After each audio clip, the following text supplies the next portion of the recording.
రకాలోకంకి స్వాగతం. ఈ కంటెంట్ మీకు నచ్చినట్టయితే లైక్ చేయండి, మీ బంధుమిత్రులకి షేర్ చేయండి. ఇప్పటివరకు సబ్స్క్రైబ్ చేసుకోకపోతే సబ్స్క్రైబ్ బటన్ని నొక్కండి, అదేవిధంగా బెల్ ఐకాన్ని కూడా తప్పనిసరిగా నొక్కండి. జై హింద్ మిత్రులారా. ప్రస్తుతం పాకిస్తాన్లో తెలియని కలవరం ఉంది. ఎందుకంటే ఆపరేషన్ సింధూర్లో భారతదేశం యొక్క వైమానిక దళం పాల్గొంది. ప్రధానంగా ఆర్మీ స్టాండ్ బై మోడ్లో ఉంది, నేవీ పాత్ర లేదు.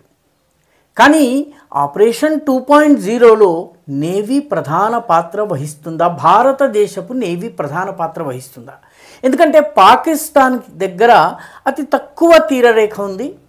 ఆ తీరరేఖలో వాళ్ళ దగ్గర ఉన్నటువంటి అతి ప్రధానమైనటువంటి నౌకాదళ స్థావరం కరాచీ, అది కాకుండా పస్నీ కూడా ఉందనుకోండి, చాలా చిన్న స్థావరం అది.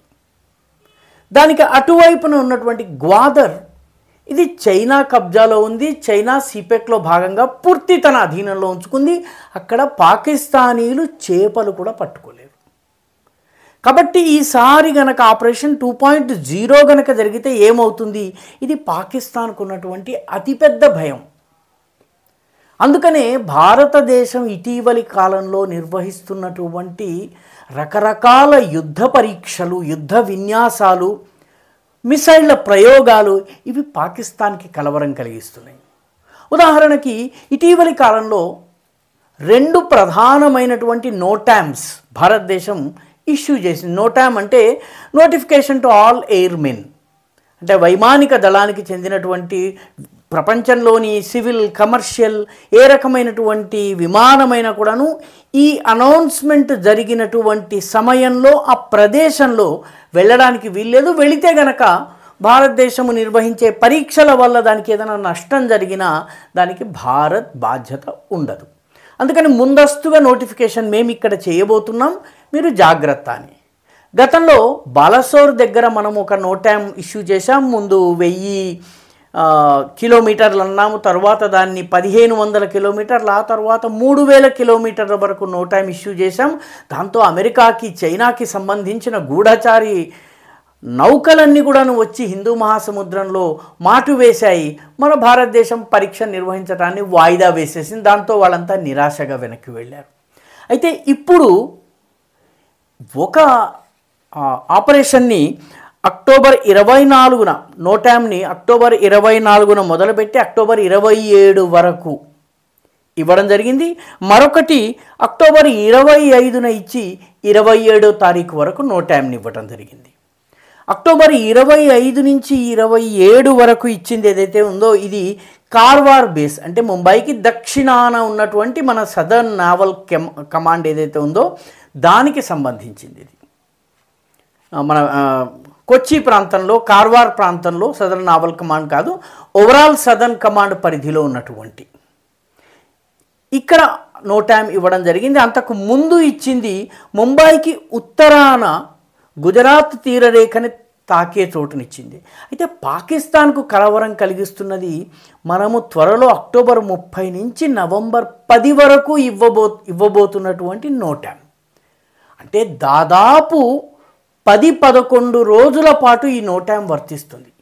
ఈ నోటామ్ కూడా దాదాపు 28,000 అడుగుల ఎత్తు వరకు కూడా జరుగుతుంది.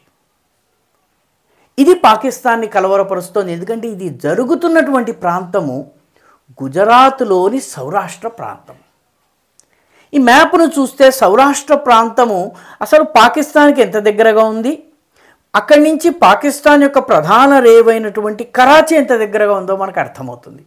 కాబట్టి ఈ ఆపరేషన్ ముఖ్యంగా భారతదేశానికి చెందినటువంటి త్రివిధ దళాలు, త్రిశక్తుల మేళవింపుతో జరుగుతున్నటువంటి యాంఫీబియస్ ఎక్సర్సైజ్.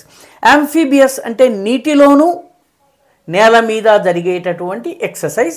వాయువు ఎలాగో ఉండనే ఉంది, వాయు మన వైమానిక దళం, వాయుసేన ఏదైతుందో దాని ఆపరేషన్స్ కూడా ఉన్నాయి. ఈ 3 కలిసి ఇంత పెద్ద ఆపరేషన్ నిర్వహించటము ఇంతకు ముందు ఎప్పుడు జరగలేదు. రాజస్థాన్ నుంచి గుజరాత్ దాకా, రాజస్థాన్లో ఉన్నటువంటి ప్రదేశం ఏదైతే ఉందో, ఎక్కడైతే ఈ ఎక్సర్సైజ్ ప్రారంభమవుతుందో ఆ ప్రదేశము పాకిస్తాన్లోని అటామిక్ వెపన్స్ దాచేటటువంటి రహీంయార్ ఖాన్ ప్రాంతానికి, డేరా గాజీ ఖాన్ ప్రాంతానికి చాలా దగ్గరగా ఉంది. కాబట్టి పాకిస్తాన్ కలవరం చెందుతోంది. మరొకటి దక్షిణ కొసలో సర్ క్రీక్ ప్రాంతంలో ఈ ఆపరేషన్ జరుగుతోంది. సర్ క్రీక్ ప్రాంతం నుంచి కరాచీని చేరుకోవడం చాలా సులువు. కాబట్టి ఈ ఆపరేషన్ హఠాత్తుగా ఆక్రమణగా మారినట్లయితే ఆపరేషన్ సింధూర్ 2.0 ప్రారంభమయ్యే అవకాశం ఉంది. ఇది పాకిస్తాన్ భయం. అందుకే పాకిస్తాన్ మేకపోతు గాంభీర్యంతో తన దేశంలో కూడాను ఒక నోటామ్ని ఇష్యూ చేసి, ముఖ్యంగా తన దేశంలో ఉన్నటువంటి బలూచిస్తాన్ కావచ్చును, సింధ్ కావచ్చును, ఈ ప్రాంతాల్లో ఒక నోటామ్ని ఇష్యూ చేసి దాని వల్ల పెద్ద ఉపయోగం లేదు. ఎందుకంటే అది ఇరాన్ సరిహద్దుకు సంబంధించిన ప్రాంతం, ఆఫ్ఘనిస్తాన్ సరిహద్దుకు సంబంధించింది. ప్రమాదము దానికి భారత్ నుంచి ఉందన్నది భావిస్తుంటే అటువైపు చేయడం అంటే కేవలము అక్కడెక్కడో యుద్ధం జరుగుతుంటే ఇక్కడ బస్కీలు తీయడం లాంటిది పాకిస్తాన్ ప్రస్తుతం చేస్తోంది. నిజానికి సర్ క్రీక్లో ఇటీవలి కాలంలో పాకిస్తాన్ యాక్టివిటీ పెరిగింది. అందుకే దసరా నాడు మన రక్షణ మంత్రి రాజ్నాథ్ సింగ్ భుజ్కి వెళ్ళారు. భుజ్లో మాట్లాడుతూ పాకిస్తాన్ కనుక సర్ క్రీక్లో ఏదన్నా దుస్సాహసానికి పాల్పడితే దీటైన జవాబు చెప్తాం, ఎందుకంటే ఇక్కడి నుంచి కరాచీ దూరంగా లేదు అన్నటువంటి మాట ఆయన అన్నారు. వాస్తవానికి ఈ సర్ క్రీక్ ప్రాంతంలోనే 2008 దాడికి సంబంధించినటువంటి పడవలు ఇక్కడి నుంచే బయలుదేరాయి. ఎందుకంటే సర్ క్రీక్ ప్రాంతము ఒక 96 కిలోమీటర్ల పొడవైనటువంటి ఉప్పుటేరు. సంవత్సరంలో 6 నెలల పాటు ఇది పూర్తి బురద ఏరియాగా ఉంటుంది. 6 నెలల పాటు ఇక్కడ పెద్ద ఎత్తున నీళ్ళు వస్తాయి. కాబట్టి భారతదేశము ఈ నీరు ప్రవహించే మార్గపు మధ్య నుంచి సరిహద్దు ఉండాలంటుంది. పాకిస్తాన్ దానికన్నా ముందు నుంచి, అంటే భారతదేశపు కొంత భూభాగాన్ని ఆక్రమించుకోవాలనుకుంటుంది. ఈ సర్ క్రీక్లో 1965లో యుద్ధం జరిగింది. అసలు 65 యుద్ధం మొట్టమొదట జరిగింది సర్ క్రీక్లోనే. 1971లో జరిగింది. ఆ తరువాత కూడాను సర్ క్రీక్ దగ్గర తన మొబిలైజేషన్ని పాకిస్తాన్ పెంచుతోంది. ఇటీవలి కాలంలో ర్యాపిడ్ మొబిలైజేషన్ చేసేందుకు అక్కడ ఉన్నటువంటి తమ స్థావరాల్ని యాక్టివేట్ చేయటం ఇదంతా కూడా పాకిస్తాన్ చేసింది. కరాచీ నుంచి ఇక్కడికి రావడం కూడా చాలా సులువు. కాబట్టి భారతదేశం ఈ ఎక్సర్సైజ్ చేస్తోంది. ఈ ఎక్సర్సైజ్ ద్వారా పాకిస్తాన్ని హెచ్చరించినట్లు అవుతుంది. దాంతోపాటు పాకిస్తాన్లో కలవరం కలుగుతోంది. ఈ ఎక్సర్సైజ్ కనుక ఆక్రమణగా మారితే, ఇది కనుక జరిగినట్లయితే పాకిస్తాన్ ప్రమాదంలో పడుతుంది.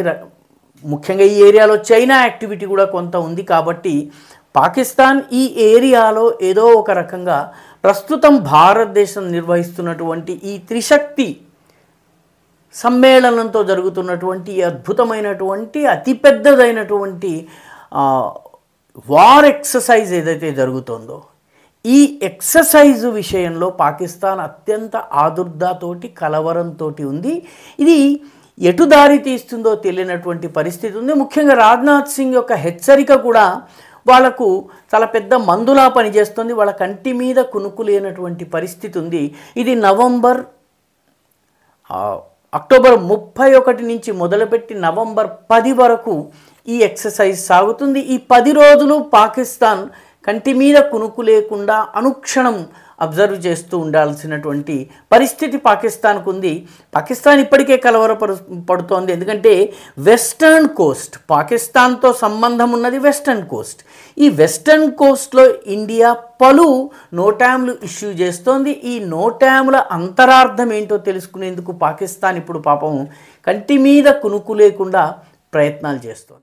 వాస్తవానికి సర్ క్రీక్ ప్రాంతం ఏదైతే ఉందో, ఈ సర్ క్రీక్ ప్రాంతాన్ని బాణగంగా అని కూడా అంటారు. అందుకనే ఈ బాణగంగాలో త్రిశక్తి ప్రయోగం విషయంలో పాకిస్తాన్ కలవరంతో ఉంది.